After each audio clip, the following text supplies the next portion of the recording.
fantastical, so unpredictable, here on the SNL network.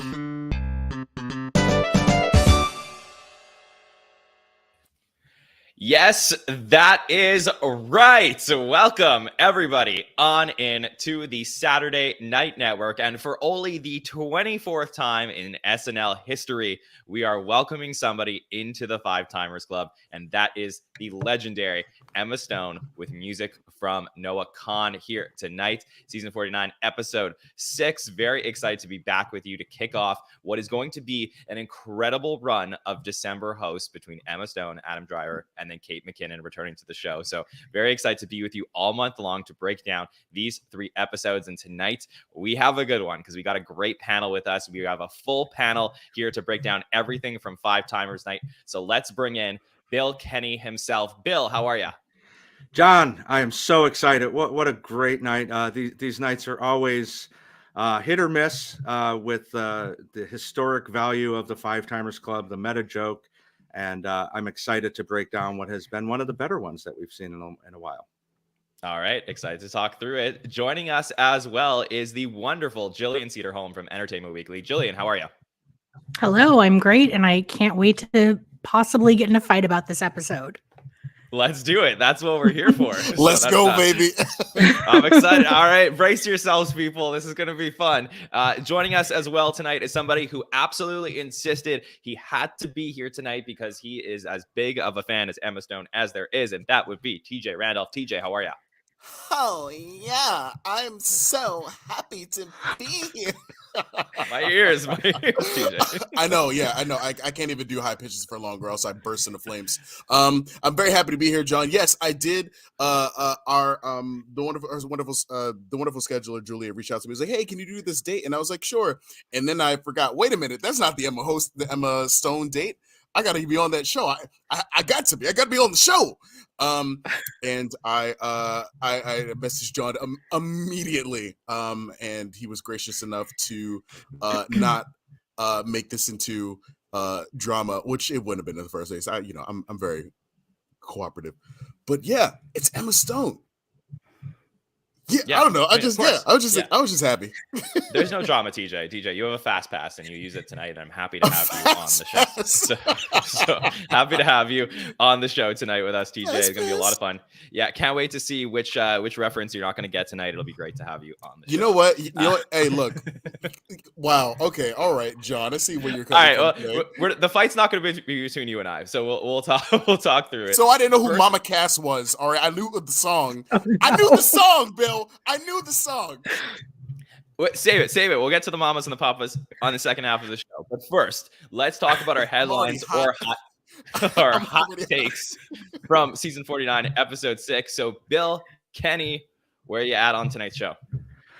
Well, in the last, my headline, it would be of the last 3 Five Timers episodes, we had the highs of Mulaney and the lows of Woody. I find this is somewhere in the middle, and I think we got a really fun show and a really fun season. Okay. All right. Jillian, any hot takes or headlines from the evening? I was really excited for Emma. I think she is one of those, could be a cast member level host. She just gives it her everything. And I was really excited for her to be entered into the Five Timers Club, but I think ultimately it just couldn't live up to the hype and the energy that she brought in the very beginning for me, unfortunately. Okay. TJ, you were very excited for this episode. How are you feeling about tonight? I was very excited. I was so excited for this episode that I went and rewatched Emma's episodes this week. I had a wonderful time, and I feel like I had the biggest high in that first episode because I think it's nearly a perfect episode, that first one. And coming and watching this one, I'd say my hot take was the expectations that I, as an SNL fan, have put on Emma Stone are unfair. Because when I go back and watch that first episode, or even say the fourth episode that she did, the BTS one, I hold those episodes in very high regard. High regard is my favorite of all time. And I forget that with this live show, she can't. Sorry, let me rephrase it. She can. The show can't live up to that. Emma In every Why? episode, I feel like she's been consistent. So the hot take is Emma is never given a bad SNL performance in her 5 episodes ever. It's the way the show has molded around her. You know, the cast of Hader and Wig is going to be very different than the team we have now. And this is a very good team. But my hot take is that, like, it's that, like, the expectations were too high subjectively. So yeah, like it just I guess it can never live up to what I would think I would want it to be.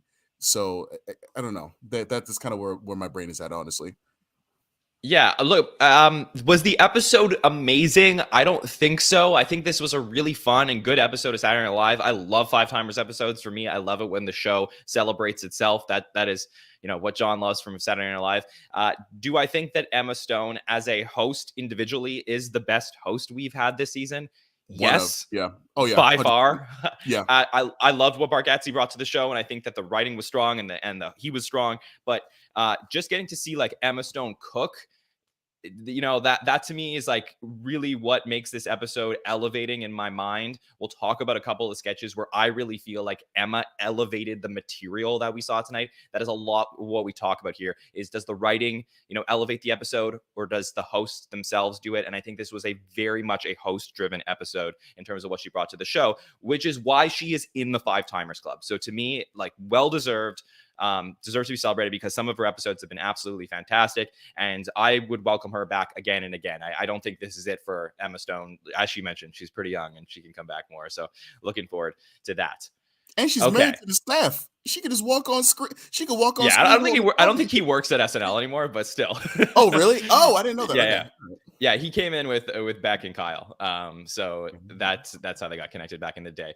Let's talk about our cold open from tonight to kick things off, which we open up on a Situation Room cold open. I feel like the Situation Room has been on since like SNL has been on. But here's Sarah Sherman as Wolf Blitzer playing Wolf for the second time. The last time we saw Sarah play Wolf Blitzer was last season in the CN Zen commercial that we had. And basically this all leads to Bowen Yang as George Santos for the 6th time. And Santos has, is basically saying goodbye to Congress and performs this whole, mock press conference in front of the reporters played by Heidi, Jay, Mikey, Ego, Andrew, and Devin, and ultimately turns into Elton John doing not Candle in the Wind, but Scandal in the Wind, and does this performance for everybody. So, Bill, what do you think of our cold open tonight? I really like this. This was the only way to go. We talked about it a couple weeks ago where I thought it was going to be the Santos cold open because of the vote to expel him. Now he has been expelled. This is putting a button on a weird ass 8 months or so of this crazy person who got into Congress, crazier than most Congress people. So I think it had to be covered, especially with Bowen's take on it.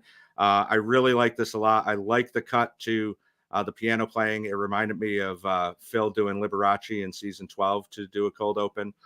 And the song was great too. And I don't know why I didn't see it coming, but when he said Scandal in the Wind, I just broke out. Like, that was one of the funniest. It's such a simple joke, but it really, really made me laugh. And a great live from New York as well, to sing the live from New York. So this worked for me a lot. Yeah, I criticized the last time we saw Bowen as Santos, but I really felt, Jillian, like tonight he was having a lot of fun. They gave Bowen the opportunity to just be the best version of himself, where he can go out there and perform for the audience. And I felt like that was what made this cold open for me. How did you feel about it? Literally. I totally agree. At first I was a little worried, like, how do you out lampoon George Santos, who's already a lampoon of himself? But I was really happy that Bowen just went all in. It was our second time, I think, seeing Bowen playing Elton John after doing the Stu sketch with Pete Davidson back in the day. So I loved him just going all out. The jokes really hit for me. I love that he got his singing live from New York at the end. And I, as much as I was like, I don't know, like how they're going to continue to do Bowen as George Santos, like I was still sad that it would probably be our last time seeing him, because I'm a very big Bowen fan and I just thought he really hit it. Yeah, and I love the singing live from New York. I think that was like a beautiful way to start the show. It was a lot of fun. TJ, did you enjoy the cold open? I know you're not a super political person in terms of your watching of SNL, but did this work for you? It did a little bit because one of my favorite God, you know, F it, we live in this world. One of my favorite YouTubers right now is a young man named Jay Aubrey who makes little like essays, like not essays, like video documentaries on like kind of like controversial people in the internet space, and he chose to do George Santos, and that kind of gave me a lot of context that I didn't have for these past few weeks, because I think Bone was doing George Santos either late last year or early this year. I remember it as early as the Aubrey Pause episode, but for me, that gave me a little bit of context, because like I saw that video, and then like 2 days later, George was ousted. And so I just got a chance to enjoy like Bowen seeming like he was just having fun, and all the lies. Like it just seemed like it was a bunch of random lines written together, but like I felt like Bowen was having a good time with this. So it charmed me because I was maybe a little bit more aware. And honestly, how could you look away from like the forehead that they made Sarah Sherman have at the start of the show? Like that's the first thing you see is just that forehead and the reflection. Like that was shiny. Like I couldn't look away. So like I mean, honestly, it was a top-notch way to start the show for me. Yeah, I really want to do some deep analysis into why sometimes Bowen Yang's performances where he's singing don't work for me as well as something like they did tonight. And I do believe it has some. Sorry. Well, no, I don't think so. I think I think it's the war. There was something about tonight that would like felt like he just pure joy, and I really I got to go back on the second watch and just figure out what it was. It could have been that you sort of like broke through the character and you saw Bowen Yang like as George Santos instead of just watching the impression of George Santos. But either way, really enjoyed tonight's cold open. I want to talk about the monologue that we got here tonight, and in comes Emma Stone for her 5th time as host, and she talks about meeting her husband at SNL, why SNL is so important to her. We obviously get that great cut to Lorne Michaels having a drink. Of course, he's having his glass of wine under the bleachers as he usually does. And then will she receive her 5-timers jacket? How is it going to happen? Are we going to get the 5-timers set? This time, we're going to go with more of a simple 5-timers jacket, similar to some of the more recent hosts, besides Mulaney, where people will come out with the jacket and give it to her. And in comes Tina Fey. So totally expect that Tina's going to be there. She's very representative of women at SNL, and her trailblazing time in the cast and as head writer. And then Candice Bergen, the first woman to ever host the show and the first person to ever return as host on the show. So happy to have her there for for giving out that 5-timers jacket. So this was a lot of fun. Jillian, what did you think of it? Yeah, I loved it. The only thing I wish is that there's only 6 women in the 5-timers club. I really wish all 6 women had come out to do this. I think that would have been a really special moment. Since we didn't get that, we got 2, but that was still okay for me. I thought this was a really probably a highlight of the show for me. And Tina's jokes, especially at Woody Harrelson's expense, the joint in the pocket and then the vaccine in the pocket. Oh, then it's definitely not Woody. That was so funny and meta, something that had come out of his monologue. So this was a highlight for me for sure. Yeah, so the women that we were missing tonight were Scarlett Johansson, Melissa McCarthy, and Drew Barrymore. Would have been nice to have them there if they tried to make it happen. I would love to know if they tried to make that happen. That would have been really fun, and they could have done more of a sketch with it. But I guess it makes sense if they only got Tina and Candy there, that they weren't going to do the full sketch version of it. Totally agree. The Woody part for me had me in stitches. TJ, what did you think of the monologue we got tonight? I think Scarlett could have gotten in the car with Colin since he was on the way to work. Like Scarlett, maybe she's busy. Maybe what Black Widow came out 2 years ago. What's she doing? Like Jojo Rabbit is like 2 or 3 years ago too. What is she doing? But now, of course, no, I would never question the relevancy of Scarlett Johansson. We love her; she's eternal. I'm literally about to watch Lost in Translation for the first time, like tomorrow. But like, girl, your husband could have just drove you, like. You could have sat in a dressing room, took a nap, like just hung out. Scarlett, come on, you would have gotten to wear a robe to work. But this monologue, my first initial thought, and this isn't as much performance based. I just loved Emma's outfit. I thought it was a fly, like really cool outfit. I loved like the pants. Like I thought she looked so fly. And I really loved the dress pants. So I was like, it was a cool like I just thought it was a cool look. I love the reference to Mean Girls and Tina just popping out of nowhere. I was surprised that Emma's the youngest member, but I guess John Mulaney would be technically older than Emma. Also, fun fact: John Mulaney is at the update desk in Emma's first episode. That's why he did his update piece, the I Love It piece. So I thought that was a little fun connection there. My one thing, like I enjoyed it. It was a cute little monologue. Like, I guess they can do this now instead of like putting together a 5-timer set. Just bring out the guest stars. Like, like I'm a sucker for a good cameo.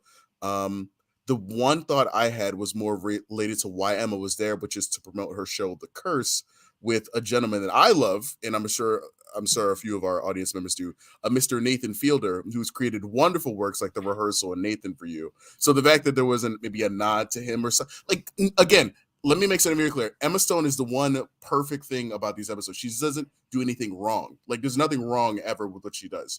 The Chrissy Knox might be the one thing. Don't understand that. It's been 3 times. What are we doing here?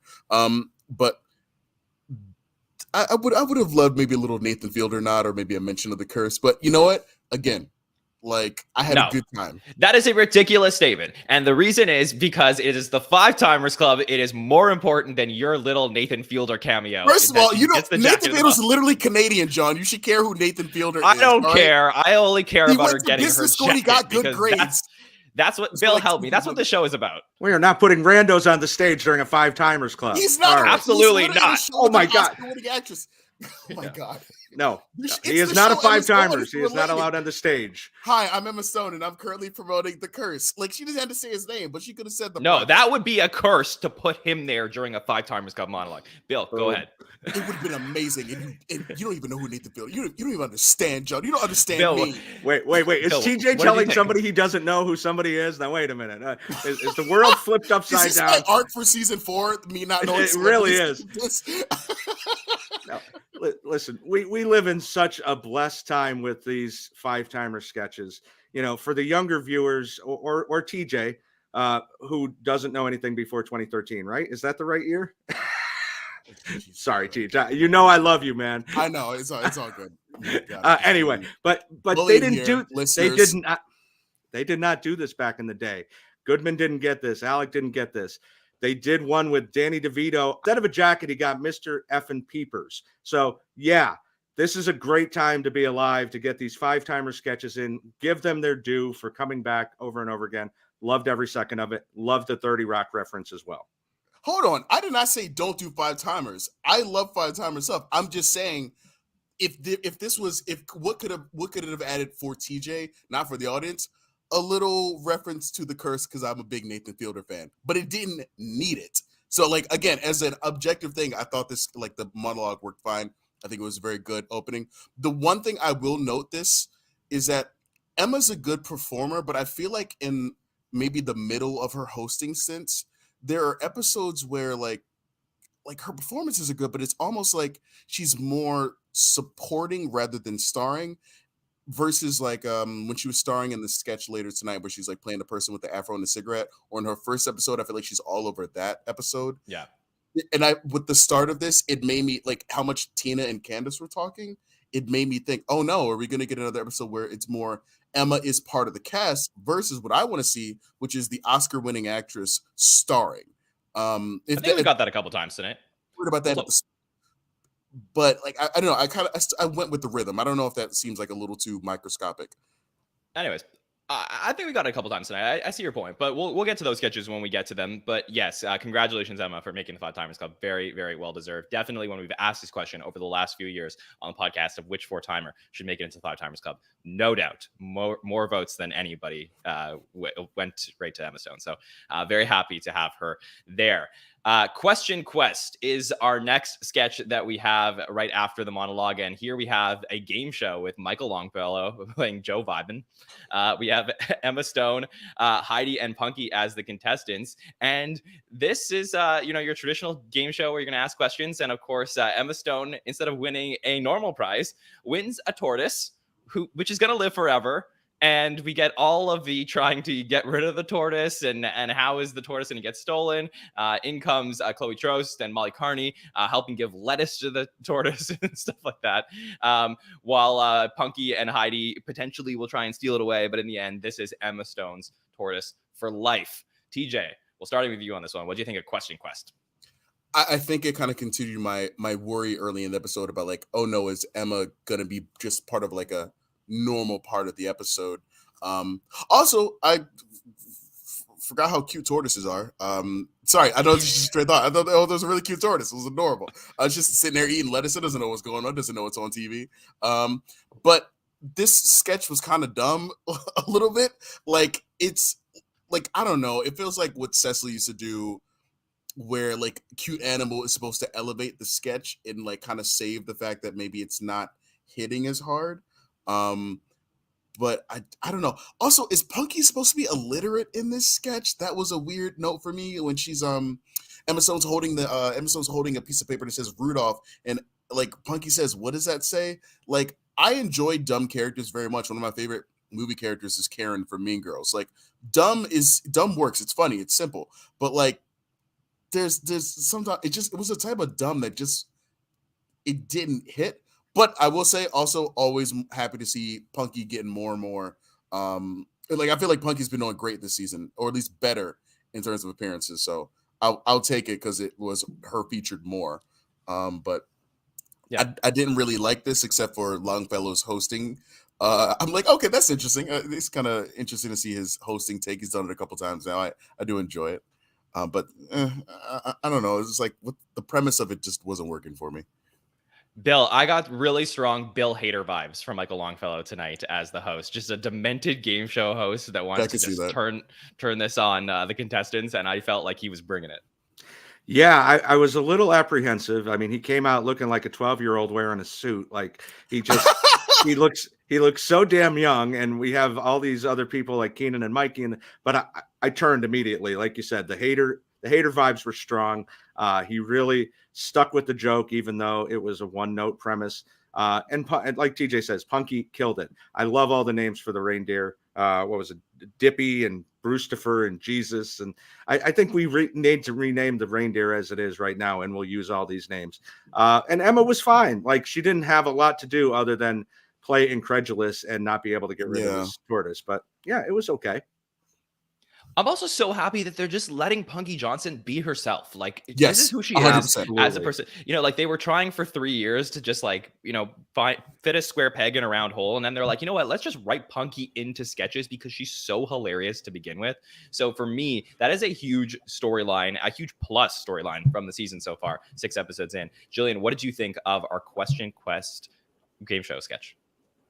Yeah, I'm really hit or miss on game shows, and this was a really pleasant surprise to me. I really liked it. I thought that Michael Longfellow and JAJ were doing a great job. And I was worried about the premise that it was going to be something more ridiculous, but the fact that they stuck with the tortoise to the point that I was Googling Harriet the Tortoise and found out that it was true that Charles Darwin and Steve Irwin both owned a Harriet Really? the Tortoise. Is that true? Oh, wow, that's fun. That's true. Awesome. There is a Wikipedia page. Please go visit it. It's crazy. So we all learned something tonight.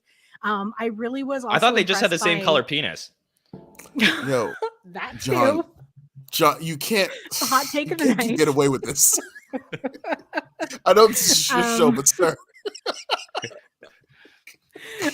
No, I totally agree. Punky was running through those names. Like that was really good. I think this might be my sketch of the night. I was really pleasantly surprised by this one. Your sketch I really of the enjoyed night? this one too. Yeah. Ooh, maybe. Yeah, I was here to argue. Let's debate. It was, unfortunately, it kind of was like downhill this whole episode for me, and I don't know. I'm disappointed by that, but. Yeah. Well, we'll see if we can get you back up on some stuff as we go through it. But yeah, I thought that was a really fun sketch. Yeah, we'll see. Okay, let's talk about this next sketch we got, which was a pre-tape where we get Bowen Yang and Emma Stone singing. That's, you know, they're just, the world is dark and they barely have the strength to get out of bed. And the only way that they can function is to get naked riding on the back of a garbage truck at 11 a.m. And we get lots of naked shots of some blurs, some not blurs as well, which made it into the live show. Right. And then we have Chloe Trost and Marcelo, Andrew, Chloe, Sarah also in this one as well, working on a construction site naked. And basically it is fully naked in New York. Bill, how do you feel about our first pre-tape of the night? Love the singing. That's about it. No, this who is this relatable to? That's kind of where I go with sketches like this. Like, who is going to sit here and go, yeah, I get that. I wake up in the morning and I wish I was riding on the back of a truck naked. Like, this was one of the bigger misses for me of the night. I was excited to see our friend Trece singing again for the third episode in a row, and we got more of that later, which is fantastic. But yeah, I mean, it wasn't that funny. It was a one-note song, literally and figuratively. Yeah, I mean, I'm very curious from like our New York area friends in the chat and stuff. Like, have you ever seen somebody riding a garbage truck naked? Like, is there any basis in reality here, or is this just like whoever wrote this really felt like this is something they want to do? But it was an interesting pre-tape for sure. It took a turn I didn't expect. Jillian, how did you feel about it? Yeah, I mean, everyone looked great. But I think this is where it started to lose me because like I agree with TJ, like Emma and so many others, like of how great of a host Emma is, and when you really let her shine because she just has the acting chops. But to me, Emma is like a digital short all-star. When I think of even some of my all-time favorite digital shorts, Emma is acting her pants off in them, like to Oscar caliber, like in The Actress and Wells for Boys. Like she's just like treating them as if she's treating any Jillian. drama movie she's in. And so when I realized that, oh, this is what we're getting, Emma is just riding around naked. I'm sure. I mean, yeah, great. We all want to see Emma Stone and all these cast members naked. Yay for us. But I wanted to see a whole lot more than just their bodies. Yeah, I felt like the joke here beyond just the idea of like this taking a weird turn is just that we're supposed to like admire the fact that all of these people who we normally don't see like barely clothed are all barely clothed on television. And it's like, huh, all right, I guess I haven't seen you like that before. But like once you get past that initial like thing, there's like nothing else there, right, TJ? Yeah, it's kind of a bit of a nothing burger. And also, who the fuck is getting naked in New York in December? Like, what? If you do it in May, sure. So also first half of the podcast. But like it's almost winter time, and I'm not even trying to be facetious. I feel like I'm being it's also just the wrong season for that sketch. Don't get me wrong, like I live in Jersey, so I'm not in New York that much, but I'm probably in New York a little bit more than the average bear. But like, and you see dumb things, but we live in the city. You see like even weirder stuff, like Spider-Man jumping across the subway, like jumping across like the subway to like stop crime. Like you see crazy things. And I'm willing to bet this is something they saw in the city. Like this had to have been somebody working naked. I'm assuming it's true because New York isn't a real place. But I feel like that would be like a news story. Like that would be on Weekend Update. Like man or it's rides a Tuesday, garbage man. truck. Like it's, yeah. or they could just be like a regular day. Like it felt like a nothing burger. And Jillian, I love what you just said about like her being an all-star queen. I rewatched the Broke My Arm pre-tape, The Actress, the Wells for Boys. I show those to people constantly. And this for me, especially after having rewatched all the episodes, would probably be the weakest Emma Stone pre-tape episode, because even in the PDD sketch, she's not like Punky's kind of the star there. And the PDD says it's great, but like even then it's not really anything for her there. So this is just kind of a Casey, I'm not from Jersey, I just live in Jersey. It's just I thought, oh god, okay, fine. It was a terrible sketch. I thought it was a terrible sketch. Didn't like it. I didn't get it. What was the point here? Where's the story? And on the round table, are you guys gonna just like find out like there was somebody riding around and doing construction work naked? Like I'm assuming that's what it is. I mean, that is what we do. We do dig a little bit deeper. Yeah, that's a round table. Yeah. The sketch is for the round table. Yes, potentially. All right. Anyone on the panel got anything else on this, or should I move on? Okay. Let's keep going. Let's go to the fifth appearance of Kenan's very famous recurring character, Trece Henderson, who always gets gets interesting gigs. And this time, he's performing no Kyle Mooney this time, who we usually get in these sketches, but we do get Emma Stone playing Sheila, and we get Bowen Yang as well supporting Trece Henderson this time. The last time we did see this was in the season 47 finale with Natasha Lyonne. And yeah, the typical stuff that you would expect to see from Trece, where he's looking for pills to help with his backache. He ends up talking to Sheila's insane ex, Jerome, who flooded their room and, full of sewage, and finding his scooter boots. So, all the things you would expect to see from a Trece Henderson sketch. Jillian, I would love to know anything you enjoyed here. I mean, it was pretty forgettable to me, I guess. I liked, like, it was fine. It just wasn't, I didn't need this to be a recurring sketch.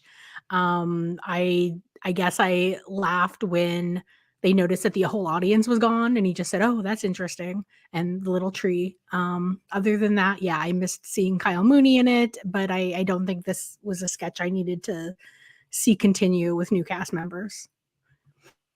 TJ, for you, do you enjoy these sketches when you get to see them? Hell no. Like, I love Kenan to death. Like, Kenan's so close to Black excellence for me because, like, I grew up in the all that era. So I like a lot of people watching as he's grown up, but like I was an actual child when all that was airing when he was on. So I've watched this man from all Kenan to Kel to all that. I think, was it all that to Kenan to Kel? I can't remember, but his entire career, like his whole career. And this for me is the worst thing. Like the Trece sketches are the worst. Like I'm like, I watch a lot of comedy. Like maybe I'm just numb, but I'm like I thought it feels so like Cecily era, the Trece sketches.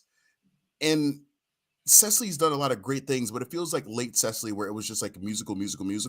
And it was setting up this episode to be that. This is the third song we got in the first, 4 or 5 segments of the show. So for me, the show is with the exception of the monologue is like, man, I'm struggling. Like, again, Emma Stone could do no wrong. The trumpet was working, but I was like, why this? Why have we had so many Trece sketches and not a what's up with that in years? I know there's probably a logistical reason for that, but I don't like Kenan is incredible. I don't like, is it a thing of where like Lauren just lets him do it? Like, is it like that Kenan just has that sway and Kenan likes doing it? Because I remember doing coverage for the Natasha Lyonne episode and I have a similar sentiment that we all just weren't vibing with that Trece sketch either. So I'm just really wondering where the attraction is. Like, is something working for you guys in the Trece sketches? So when they first did this sketch back, I think it must have been 2014 with Martin Freeman as the host. It's been a while since I watched it, but I believe what I really enjoyed about that sketch at the time was there was an element of Kenan being this like lead performer of this band who had this passive aggressive relationship with people in his band, and he would go back and forth between singing to the audience and singing ridiculous things to then having ridiculous stories and also having these like ridiculous relationships with the people in the band. And I feel like everything has gotten watered down throughout the iterations of the sketch. Yeah. I feel like I would have enjoyed probably the first iteration of it, and maybe even the second, but it is, I feel like Andrew Dick now, or like I'm trying to find a positive, but I'm just like, I'm hating this. Yeah. Like, this is the only part okay. I was like arms folded watching this. If only Nathan Fielder had been in there. You know what? Okay. Bill, how did you feel about the Trece sketches that we get?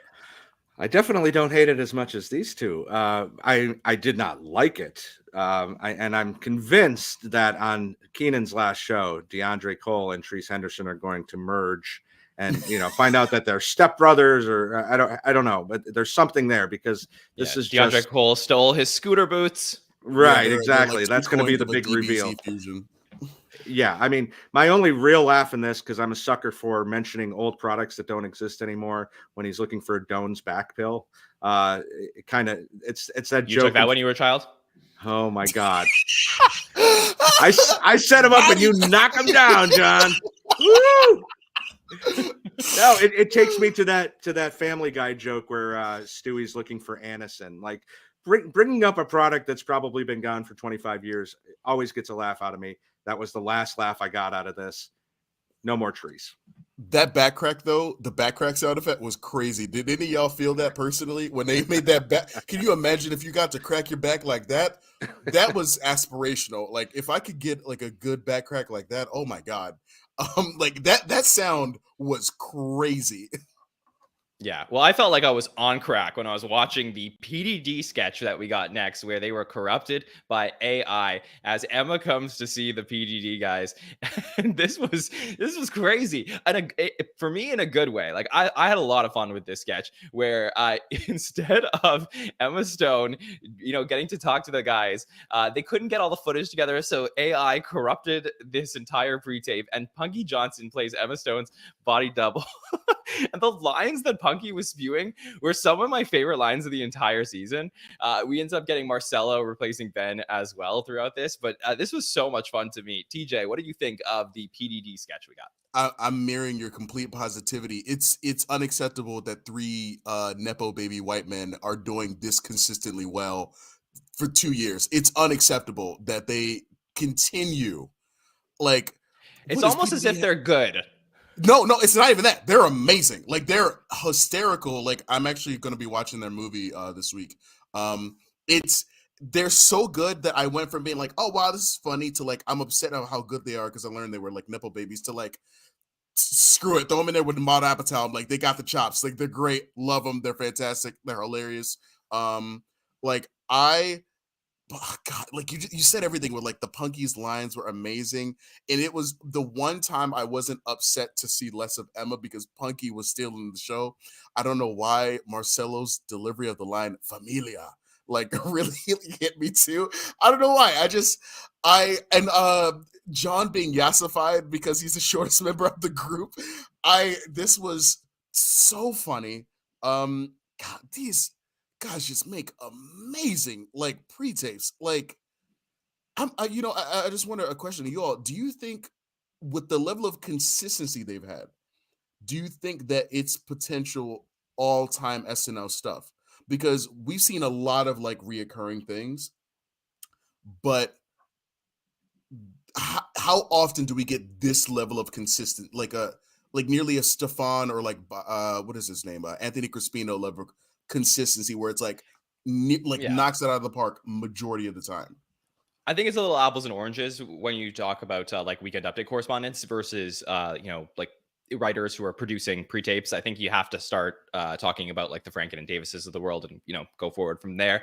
But I do think that they are producing on an extremely high level. It's probably a little bit too early to throw in like, are they the greatest special guests in the history of the show? But I do think that they are on a really good trajectory. Like their hit rate is really, really strong. Bill, what did you think of this pre-tape? Yeah, this is one of the best we've gotten this season. I said a couple weeks ago that I really like the one they did, and I think they're on an upward trajectory. They've taken the focus off of their movie and are moving back into doing some really good pre-tapes. I not that any of them have really been misses. Punky kills it again, and I think this is the first Lonely Island PDD crossover, right, with Emma Stone. Pretty interesting to think about. Okay. Yeah, I don't know that we've had another host that's done both of them. We'd have to get Mike Murray. I know he saw him in the chat earlier, but get Mike Murray on the phone. But I love this a lot. A lot of good jokes. I like the stopping and talking like, she doesn't know anything about Emma Stone or Harry Potter to explain. I know that doesn't always work, but Paul Rudd. Paul Rudd is the other one. That's what I was thinking. Okay, I was thank like, you. Yeah. Okay, yeah. Okay. I was like, Paul Rudd. But I really like this one a lot. Yeah, thanks, Ken, in the chat for pointing that out. I also say one of the parts that I did like when we saw John like go behind the scenes, like into the other room, as if there's this control room that's operating the PDD office. Like that's a new part of this world. Yeah, that's like, and like that's like a new part of this world we haven't explored yet. Jillian, how did you feel about the PDD pre-tape? Yeah, I liked it. I thought it was really Punky and Marcelo's sketch, which I was really happy about. But yeah, I mean, I think my same complaint of earlier that I did yearn for more Emma like actually acting and giving us a really strong digital short that was her own, but I was really happy to see. And now canon that Martin and Punky are now hooking up. I never knew I needed to see that before I saw this episode, but just watching them together, I was like, this was hilarious. Like, it was so fun. Not the first black woman Martin is hooked up with too, because there's another PDD pre-tape where he like Lizzo calls him sexy daddy, and I think they're dating in like one of the pre-tapes. It's like almost like a Leslie Jones level. By the way, John, you said a note earlier about Punky. I just wanted to say, you said like, oh, they're finally letting Punky be Punky. They should have just taken a page out of the book like they did with Leslie Jones, where like Leslie was there at the show for a while, and then eventually she was just like, I'm gonna just be myself, and that's what worked. Like it's literally kind of like a 1-in-1 almost, with like letting these two people with very distinct personalities be themselves. Yeah, so I think that the difference between, and again, like I besides both being black women, I'd also say like I think the difference between Leslie Jones and what she like her thing at the show that we're always going to remember versus sort of what we're getting from Punky now is that I feel like with Leslie it was very much like, okay, her relationship with Colin Jost and her relationship with Kyle Mooney, and that the focus that was on there, whereas it's sort of just like Punky's relationship with everybody, that she's gonna like Punky's gonna be the same to every single person, no matter who you are, man, woman, whatever you are, like that, like Punky's just gonna be Punky. And I do feel like that is like so like refreshing to get to see that on the show, because we all knew she had it, but now they're letting her do it. So yeah, I think it's fantastic, and I'm so happy that we get her as a part of the season. It's a huge boost to me. All right, let's keep going. Let's talk about what's in the Kiln. This is a Chloe and Heidi sketch where they're making bad looking pottery. And Emma Stone does come in as Cody, where she makes a replica of her mother's vagina. And they do the thing where they pretend to like her stuff, the same thing that other people were doing to them. And it's really just like a pottery show. So, Bill, would love to know your thoughts on what's in the Kiln. Wait, did you just say Kiln? Like, is Yeah, this? I was wondering if we're letting this go. Kiln. It's Kiln, John. It's Kiln. See, I never heard. This is the Raymond Ramen thing all over again, John. See, in Canada, it's Kiln, but in America, it's not. Kiln. So you guys, it's you not. guys keep confusing me. Yeah, it is not Kiln in Canada. All right, what's in the Kiln, Bill? John's dictionary. That's what's in the Kiln. No, listen, this was pretty good. Google enunciator. This one. We got a lot of hope at the beginning of last season that Chloe Fineman and Heidi were being paired together a lot more, and we didn't see it a lot in the back half. This was great to see them back together again. These are the roles that, it would be an Aidy and Kate sketch a couple of years ago. I really like this a lot. A lot of funny jokes, especially when Emma joins them and talks about her mother's vagina. The bowl by the side of the bed that holds 4 coins or a key that no one knows what it's for. This was pretty good. Pretty quick in and out as well. So I like this. Okay, Jillian, did you like this? Not really. I think it got me excited at the beginning. I was excited to see Chloe and Heidi together. It was giving Aidy and Kate, or even back to Delicious Dish, but something about it, I don't know, something about it just kind of dragged on a little too long for me, and I wanted to like it more than I did. No offense to Emma's mother's vagina.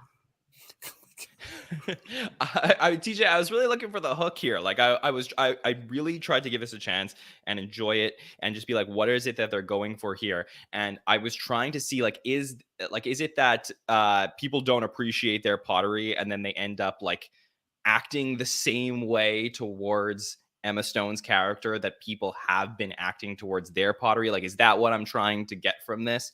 Or is I'm just supposed to appreciate the fact that Heidi and Chloe are playing these characters? Because I know for you, TJ, specifically, you've been asking on the podcast a few times to see more Heidi and Chloe pairings together. Yeah. So is that something that you appreciated having tonight, or did this not work for you? Jillian almost mirrored my sentiment at the start, where like I got excited seeing the two of them. I went back to there's a sketch on the Megan Thee Stallion episode. There's a Weekend Update piece that Heidi and Chloe did where they play. They talk about like selling a bunch of leggings to get here. I can't remember what it is, but I just remember it being very funny. Stacy Bussy or whatever their name was. So I was excited to see this pairing again because I think we've gotten it a couple times since then. So I'm like, okay, let's see what they're gonna put in the kitchen. Let's see what's gonna happen here. And tell me if you all agree with this. I think the joke is just supposed to be that archetype of woman or the archetype of the pottery person. Like there was a note that said like what is it said like a premenopausal. I don't know because I'm not a premenopausal woman, but I think the joke is supposed to be the archetype of like women in Vermont who make shitty pottery. Like is the sketch is the fact that this is an archetype of person that it's so specific. I mean, the only other person I know who's like tried to make a portrait of their mother's vagina is Laszlo Cravensworth, but that's from What We Do in the Shadows. The TV show. So I thought the bit is that it's just another archetype of like weird white woman, which is I can understand the premise and the writing what they're going for, but it I got really excited because I was like, oh, that's a unique. There's a take there, and I guess I just was still trying to figure it out a little bit. I don't know. Jillian, is this a woman that we should know, like a type of woman? I mean, to me, the joke was just that they brought her on as if she was so much better than her, and then they showed and they all had they had all done the same little bowl, and then it looked like stuff that I literally failed 9th grade ceramics, and this looked like the kind of crap that I had failed. Maybe I am that white woman, but I don't know. It wasn't that funny to me. Yeah. I mean, I think part. Oh, sorry, I think part of it is just anybody who takes these classes, whether it's a cooking class or an art class or a pottery class, they want you to love what they did, no matter how shitty it is, and you have to love their shitty thing too. I don't know if that's a woman thing. I don't know, but like, but I'm not trying to say it is a woman thing. I didn't. I didn't. Take that. I don't know. No, I think you're asking the question, which is fair. Yeah. Anyways, I don't know that there's much more to say here. So let's we're trying to really dissect this here. Yeah, we're trying to academically. Kiln versus Kiln on Monday's podcast. Yes. Now we know what's in the Kiln. Okay. Let's talk about Noah Kahan. Comes in here, does Dial Drunk and Stick Season. Very fun to have Noah in the house tonight. I think Dial Drunk is usually with Post Malone, so it was like sort of hoping that we get a Post Malone sighting tonight. But Noah was kind of fun. Bill, any thoughts on Noah Kahan? Love Noah. The SNL has been killing it with the music this year, and we've got 2 more bangers coming up in the next 2 weeks with Olivia and Billy. Love this a lot. I think his second song was especially great. So very, very excited. Yeah, absolutely. And speaking of people from Vermont, Noah Kahan. So good transition points over there. Jillian, what were your thoughts of Noah Kahan tonight?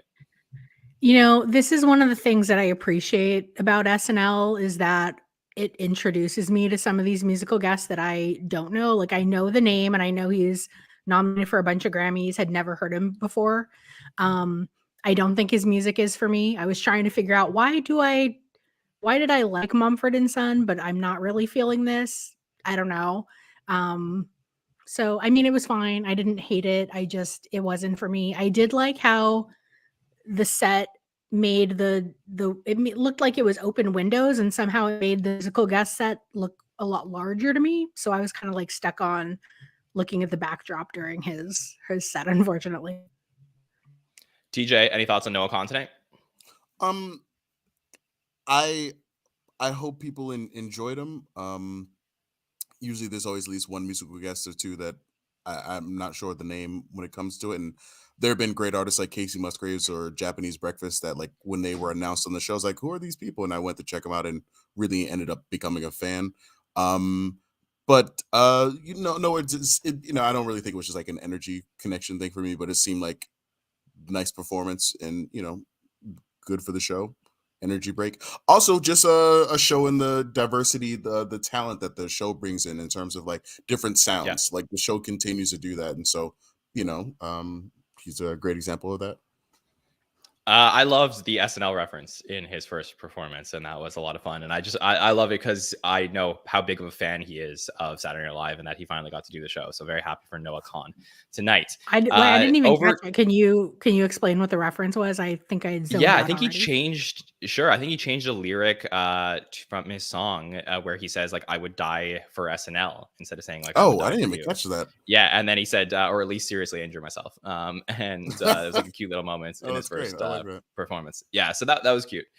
All right, let's head over to a weekend update. Lots of, by the way, just on the Hot Take Show, we don't always talk about like fan rumors and stuff, but I'll just say lots of speculation this week with the cast photo coming out that is this potentially the swan song for Joseph Che? We'll see if that happens in the next few weeks. But we head over to Weekend Update where we get one correspondent coming on tonight, and that would be Michael Longfellow as an old-fashioned cigarette who is here, and we've been waiting for some Michael Longfellow on Weekend Update to do some stand-up, and this time he does it from a beautifully designed costume as an old-fashioned cigarette, talking about Australia banning vaping. So Jillian, what did you think of Weekend Update tonight? Well, I got really excited when they first announced it because I thought it was going to be a Bowen character. Unfortunately, it was Michael Longfellow, but then I was hyped again because we hadn't seen him really at the update desk for a while. And I do think he has potential there. So I liked it. I guess it just, again, like kind of lost me in the end. Like, I don't know, like it was fine. I was happy to see him. But I don't think it's a character that I'm going to can't wait to come back or rewatching. TJ, did you like Mikey Longs on the update desk tonight? So I'm going to give Mikey this. Like, I have such a strong bias against cigarettes because I can't stand the smell of like cigarette smoke. It's like a huge like just turn off for me. And so to get over my hurdle that I have of like my hatred, like absolute hatred of like smoking cigarettes, like I was like laughing like fully. One, the costume was great. Like I thought it was a really great costume. Unreal. Yeah, like solid. And once again, who is the costume designer of SNL the past few years, from the Iceberg to the Dilbert? Like they have been doing some phenomenal stuff. Like I believe it's Tom Broker. Yeah, like shout out to Tom. Like I have been like whenever we've gotten a lot of these between Bowen and Mikey has done a few. Michael has done Longfellow. There's so many damn Michaels on that show. Like it's done a few of these now, and one I just appreciated it visually, but like it's so weird for me to like be on the side of a cigarette, but it did have me laughing, and I think that's a sign of just a good joke teller and a good comedian, because like he got me laughing and I understood what he was going for. And like I think, yes, like as much as I hate cigarettes, people do look cooler smoking cigarettes than they do smoking a vape. That is just unilaterally true. Like I can't stand them both. Like you look dumb smoking a vape, but but I'm just like, he's right. And also I love the shot to camera when he says, "Hey kids, NBC doesn't want me saying this, but smoking makes you skinny and popular." I thought that was so funny. So I just like when it came down to it, it was exactly what it should have been. A funny character, funny funny writing. I really enjoyed the writing of this, but I think his Longfellow's delivery of that great sardonic, if I'm using that word correctly, that maybe sour is the right word, that melancholy that I felt like he can just paint so well in sort of a Bill Hader, Vince Blake type of way. Now maybe not. Yeah. It's not 1-to-1, but yeah, I just enjoyed it. I did think it was very funny. Bill, what did you think of Mikey Longs on the update desk tonight? Yeah, everything that these two have said. And, we've been waiting 6 weeks to get Mikey Longs back at the desk, and this was great to see. I love now that all the correspondents are just trying to goad Jost into being either a racist or a homophobe, trying to make Jost say the British word for cigarettes. Oh, yeah, that's right. It was fantastic. He's nice to say it. Just say it.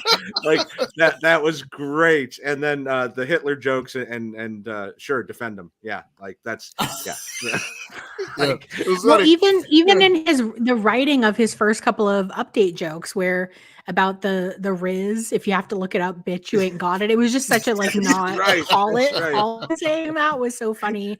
And even when he was doing like a Drag Race reference of Santos being Shantae, but he mispronounced Shantae as Shante. So it was just like so funny of who's giving him these jokes, and he's just classic Jost mispronouncing things. I'll tell you, how'd he get his job? Also, in Canada, it's Shante. Exactly. We can't even Yeah, say that anything explains it. because I think Michael literally, and Michael's done this plenty of times, but like Michael completely. Also, I do have a bone to pick, but Michael basically nearly flubbed that WNBA joke. And also just calling this out because I think Amanda and I talked about this on an episode recently. Why is Michael just throwing in a random, like, straight up sexist joke? And don't get me wrong, there's plenty of I'm a fan of comedy in the 2000s. I enjoy like gendered or racial humor. Like I enjoy humor based on demographics. Like I do. I still find those things funny. I'm not saying those things are right or wrong. I know what I laugh at.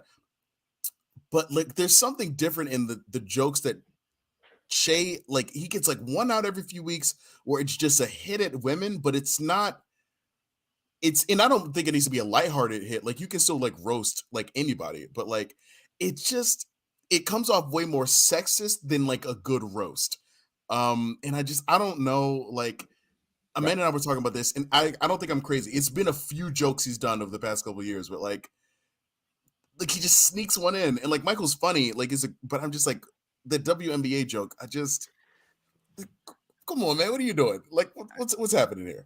I think you're right to an extent, but I think part of this is because they do the same joke against soccer and things like that. Any low-rated sport in America, they're going to get them in. Now, yes, it can be taken the other way as well. And he does do this every few weeks in a different way. So I didn't take it that way tonight, though. Okay, yeah. I mean, to me, I guess I was putting it on that pile of like where he's. I think he did at least one this season.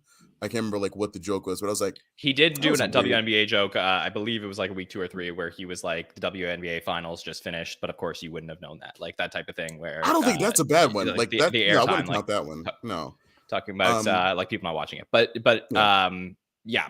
All right. Well, also cut from Weekend Update tonight. So we had a second correspondent who would have made it on, but did not on Update tonight. And that was Kenan Thompson as Andre 3000, talking about departing from the rap genre and his new album coming out. So, everybody, that's your Mad Libs for tonight. I'll take Kenan Thompson as Andre 3000. Almost made it on the show. No, that's been in the zeitgeist, like in the hip hop zeitgeist a lot this past couple of weeks. Like, okay, I don't know if it's like I don't know if that's been talked a lot in Canada, Bill or Jillian. I don't know if you've heard a lot about it too. I'm actually, now that I heard that, I'm actually surprised that they didn't hit that, because that does feel like a of the moment type of thing. Very big story right now, yeah. Okay, up next, we get a very fun sketch, I thought, called Make Your Own Kind of Music, where we see the mamas and the papas, some of Bill's favorite music as a kid. And it was just so great to see Chloe Trece as Cass Elliott. We get some writers in the background, by the way, which is kind of fun. Will Steven, Ben Silva, and Gary Richardson in the background. But Emma Stone comes in as a record producer, showing how the song could be used for different slow-mo montages in the future, and with punching and action scenes. Mikey Bowen and Andrew as the papas in this one as well. So, Bill, what did you think? You know, you have the easy joke of TJ not knowing who Mama Cass is, or the mama. I didn't get there yet, but I know the song, Bill. Like, it's a great song. Yes, but no. Listen, this was the highlight of the night for me. I think that. Again, we get Trece again singing, getting to see how wonderful she is. I love that she's found her lane so quickly when a lot of the featured players just go by the wayside. And Emma was great as this sleazy record producer.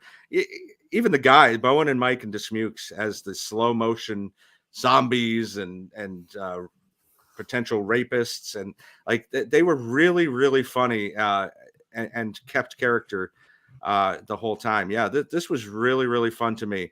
I think Freddie mentioned at some point. Yeah. Oh, Eric just mentioned it too. We needed a Lost reference. This song was so big on Lost, and to not bring that into the would have still been apropos, because it would have been 40 years after the song. So great sketch. Yes, I was going to say, then people would be like, but Lost wasn't around back in the 60s, but I do understand what you were saying. Well, neither were zombie movies.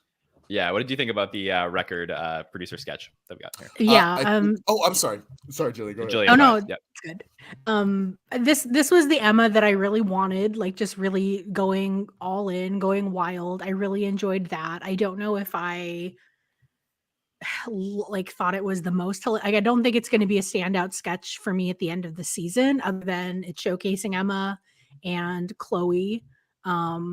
I was like, it feels like we're turning Chloe into Cecily, where we're just going to find a way to make sure she can sing as often as possible. Right now, I'm not hating that, but I feel like maybe if this continues the whole season, maybe I'll start to turn on that. So yeah, I liked it. I don't think it's going to be one that I remember at the end of the season as a fave. Yeah, I really feel like this is the start of Emma, like these next couple sketches, Emma Stone just like really, really bringing it and elevating everything that we're getting to see on screen here. I think she was so fantastic in this. TJ, did you enjoy it? Yeah, it was definitely my favorite live sketch that we got, and I think also by far it was the best Emma that we got. And I do wonder if I wonder if she said yes to this just when she saw the costume, or like I wonder if like when she saw the costume, it just all locked in, because that costume, the wig in that suit, that is a character. If you saw that person walking down the street, that is a whole individual right there. And the cigarette. So clearly she's having the most fun. And we know how much you like cigarettes. And so I thought it was really funny. And that song, it really is using a lot of movie trailers. We've all heard it. I agree very much with Jillian's sentiment, because to be honest, the second that I saw Trece, by the way, when you said Chloe, I thought I went to Feynman in my head, because I keep forgetting that we aren't distinguishing them yet. When I saw Trece in the naked sketch, I was like, oh, Chloe's singing in it. And at first I'm like, man, she can really sing, like just solid singer. And then I hate that I had that same thought that you did, Jillian, where it was like, I hope this isn't the only thing. But I can't remember who said it just now, where said the note of like, it's great that she found her lane so quickly. I hope this is a case of where she finds, thanks, Bill. So Bill said it. She found the lane, but I hope this is a thing where it's like she's in this lane and she uses it to like get on the show more, do some more time, make some relationships. Maybe if she's singing the first year, I'm not really gonna be upset at her, because it's kind of like being mad at JJ for doing the cold opens in his first year. It's like, that's the lane, and that got them like to like do more and be featured more. So if we see her doing it a lot this year, I don't think it's too crazy. Like, let's see it like what they allow her to do that like goes from there. Like when we start seeing her like original works, like outside of that, outside of like singing. But I think I think where it won't become tired is if they don't continuously make sketches about the fact that she's singing. Like her being able to sing and do this role, I think to me was really smart, and was the right way to build the sketch. But the sketch was really about Emma Stone's character coming in and then taking the song and putting it in a weird way. Chloe just allowed the sketch to happen. So I think that if they build sketches with her that way, I think we're not going to get tired of it. But if the sketches are constantly just, hey, Trece can sing, I think that's where this may grow old quickly. Yeah, no, I can see that. And also, again, just Emma was just going for it. That wig reminded me of the character Heidi played in that Michael Jordan sketch a few years ago. The sad thing about this though is I think it was the best, but again, Emma did nothing bad this episode, but I think it was the best Emma we got for this episode, which in comparison to all the other ones, I don't think like is a good thing. Well, no doubt. I think that this was like, if I had to pick any sketch this season where I felt like the host truly elevated a sketch, I think it was this one. Jillian, did you want to jump in on anything else from this sketch? Well, just jumping off of that, I was thinking the whole episode, like we just ran on EW.com, like Emma's 5 best most memorable sketches in honor for joining the 5 Timers Club. And I kept thinking, is there a sketch from this episode that we would swap in or even add as a 6th? And I mean, this is probably the closest because it was kind of her chance to shine, but I probably wouldn't swap it in. I don't know. Like, and I think that's what really disappointed me the most about the episode, just having that anticipation and like not coming away with a standout Emma sketch that was both highlighting her and like a top funny sketch of the season to me. Jillian, I'm assuming the actress is on it, but what are the other 4 sketches that are on that list? Wells for Boys. I broke my Yeah. arm. God, now I can't remember what the other 2 were. I didn't write it. We were kind of. Well, I guess you're gonna have to debating it. go read it on EW. I know. to Go to find it, yeah. right? Yeah. Just Yeah, kidding. I go remember, on. but I want you to go to EW.com to read the go other read it. 2 and let us know if you agree. For sure. All right. Well, let's head over to our next sketch, our last live sketch of the night, where we see the return of the poster sketch. This is a Mikey Instreeter special that premiered back in the day with Emma Stone, where we get to see Chrissy Knox, who has returned. This is where the posters come alive. Typically, it's Pete Davidson in this role, but of course, we get Marcelo Hernandez this time, who falls asleep doing physics homework. We have Mikey as a weird version of David Beckham, Keenan as a UFC fighter, and Ego as a time assassin. TJ, what did you think of the return of Chrissy Knox here? Aside from the random like royalty-free Assassin's Creed reference here, given that I just rewatched all these episodes, if I wouldn't have rewatched Emma's episodes, I would have forgotten that this was reoccurring. Really? And because I think I might have like had a faint memory of it if I hadn't just rewatched everything. But Emma Stone hosted 4 years ago. Like a lot happens in 4 years. We see a lot of sketches, and I'll be honest, this one isn't near the top of my list for Emma. I'm gonna go to like The Actress or to like Broke My Arm, or the that Lonely Island sketch where Andy's trying to get things to rain. Emma's not really much in that sketch, but like she has like a huge butt and it's really funny. But like it had the energy of like, okay, so Mike and Streeter, okay, cool. But like it had the energy of like Emma really likes doing this, so we're gonna do it, which isn't a bad thing, but it's like the Chrissy Knox thing, it is funny because of like how ridiculous it is, but it's grating. What it is it starts to grate a little bit. Like it didn't need to be brought back a third time. Like it's cool that a host has a reoccurring character. And I do like the way that she says this fat, crazy burger. Like it does grow on me. Like I hate that I think Emma works for me in it, but it's too much. And then everything else about the sketch, I feel like it's just a little milk toast. To where I don't know, like I'm not a comedy writer. I don't know what the perfect version of this sketch would be, but Emma's performance is so ridiculous and so campy and so dumb and so ditzy that like it tricks me into enjoying it of like, all right, like this, you know, when you have your arms folded and somebody breaks, so you get a laugh and the laugh breaks your arms. So it's that kind of laugh where it's like, it's so dumb that an Oscar-winning actress is making this ridiculous of like voice of like a NPC you would see in a sex comedy in the 2000s. But I didn't have fun with the sketch outside of like just me like rolling my eyes at the fact that I'm laughing at like what Emma's doing and it's silly. And then Marcelo and Keenan are just staring at Emma's butt as she's after Ego stuffed her in the car. That did get me. That when Ego came in and stuffed her in the car, that did crack me up. But just this sketch felt a little bit like a nothing burger.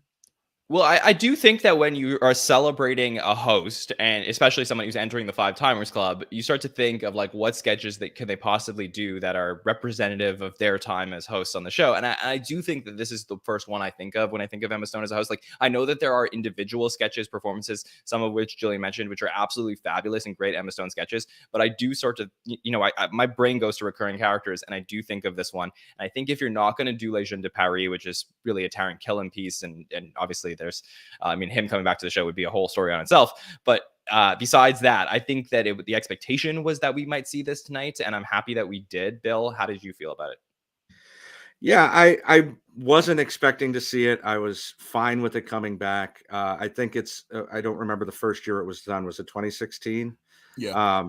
Yeah, I mean, that was kind of the height of those Carl's Jr. TNA commercials, right? With the girl on the car with the burger. So does it hit as well? Is it as pop culturally relevant? No, but Emma's game, and it's pretty funny. There's a couple of good lines. I like Ego breaking the wall and shoving her into the car. But and the Newton, even though it shouldn't have been as funny as it was when she talks about you can't be nude on Instagram, but you can be on OnlyFans. That was a pretty good line. That got me too. I can't Yeah. I mean, low hanging fruit sometimes this time of night. But yeah, this was fine. Yeah. I hear you can be naked on the back of a garbage truck, though. So that's I've heard that. Yes. Yeah. Jillian, what did you think of the return of the poster sketch?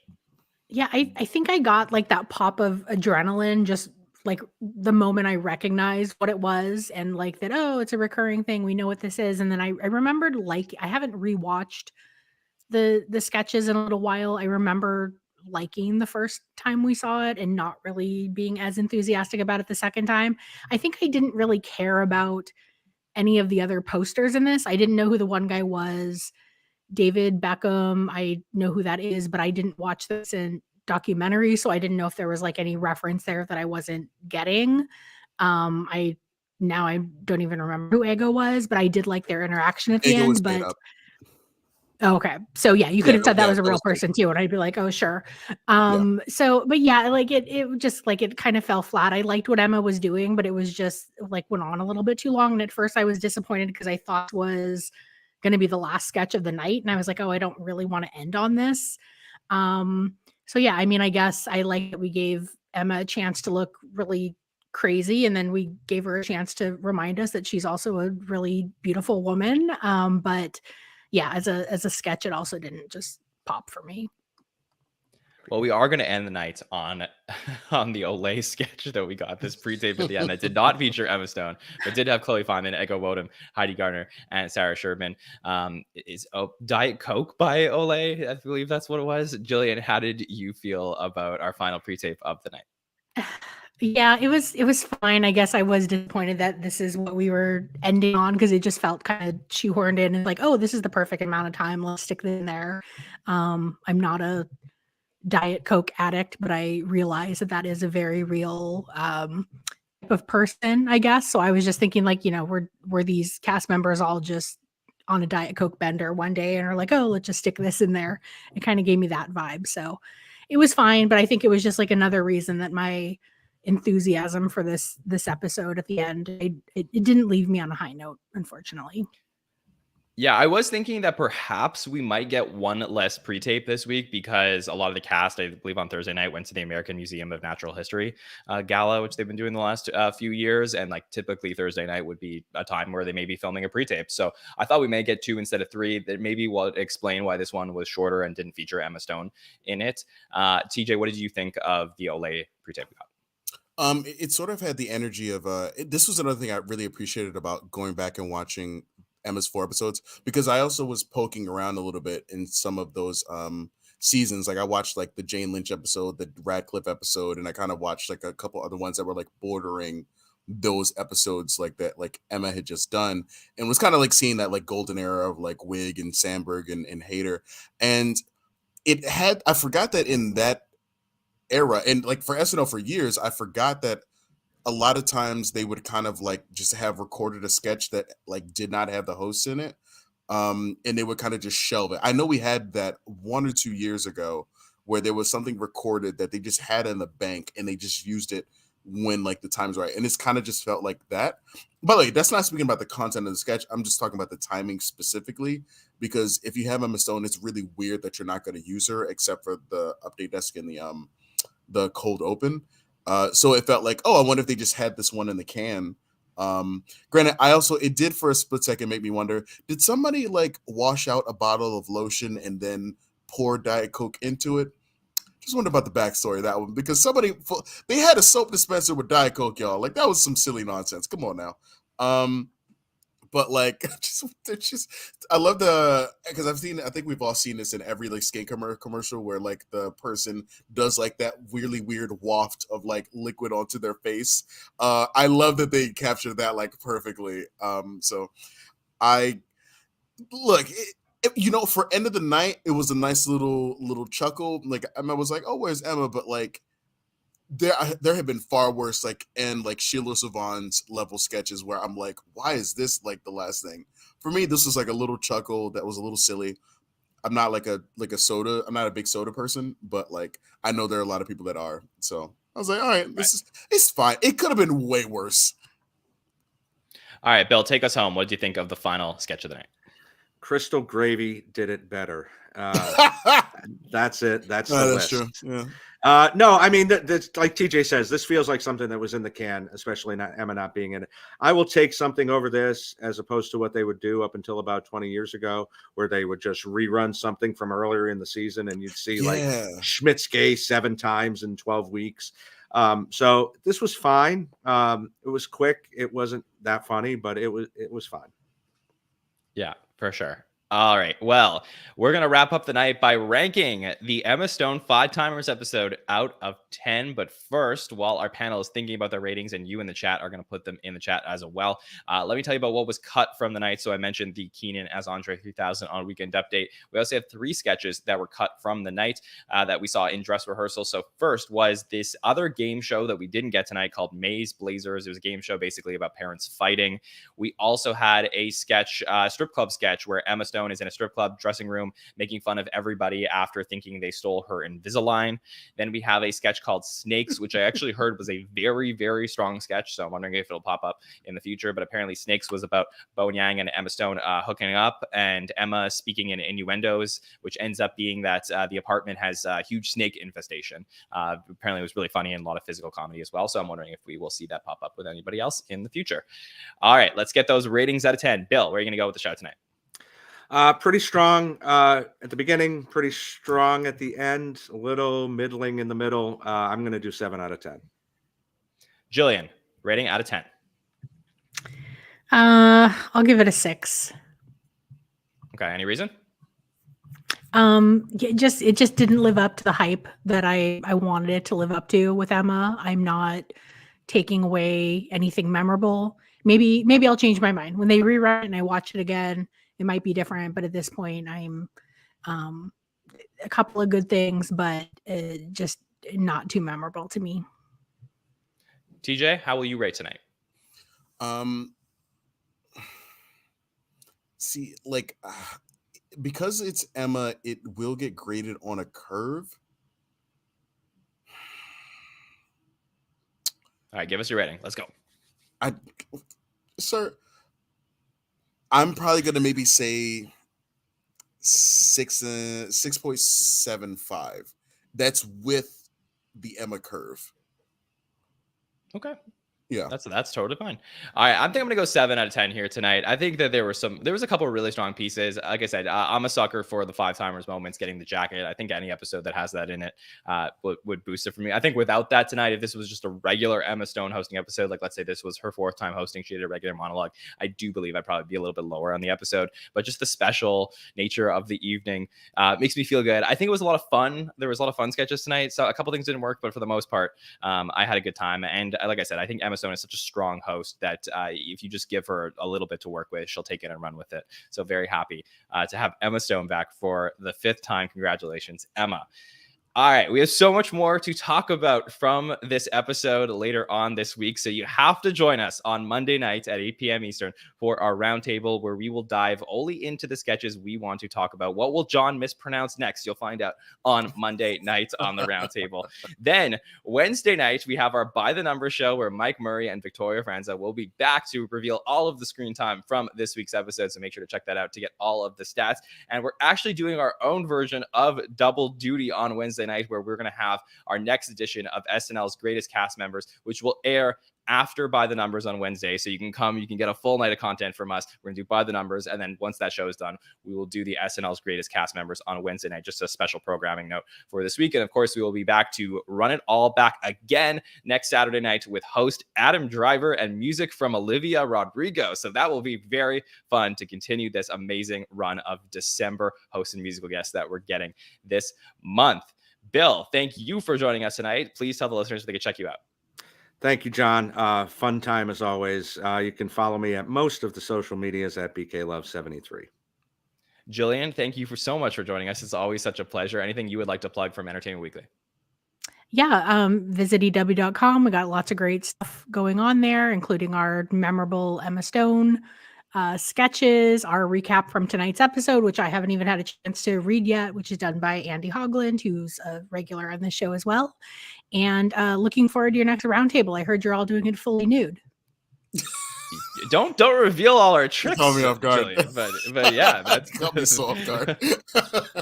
you got to check it out to see everything. TJ, please tell the listeners where they can check you out and anything you else got going on. I do also just want to add, like, to your note about the Adam Driver. That's, what is it, like the third or fourth like return host in a row, and then you got Kate. I wonder if a theme of the season is going to be sort of like, let's get some of our like. I wonder if there's going to be a theme of the season of like return hosts, and then like 50 is going to have like a bigger theme sort of on it. It's too early to tell, but like this lineup of like people that are coming back to the show, including Pete. These are people that are returning to the show. That's a pretty interesting lineup that we've seen, but still too early to tell theme wise. So I have a 15-minute podcast called Rabbit Trail. That's RABID. It's 15-ish minutes. We've had a lot of wonderful guests from the SNL, from the Saturday Night Network that have been on it. And you can find it anywhere that you get your podcasts. You can also follow us at We Are Rabbit Trail. That's RABID on Facebook, Instagram, and X or Twitter, whatever it's being called. And you can also find me, TJ, at King Compliment on Instagram. You can also subscribe to us here on YouTube, Apple Podcasts, and Spotify to never miss any show. Also follow us at the SNL Network on Facebook, X, Instagram, and TikTok to see all the content that we have been posting. If you would like to become a patron of the Saturday Night Network, you can do so at patreon.com/the SNL Network. We have another great exclusive SNL sketch breakdown that will come out during the week as well, just for the patrons. All right. On behalf of Bill, Jillian, and TJ, my name is John from the SNN. We will see you next time, everybody. Have a good one.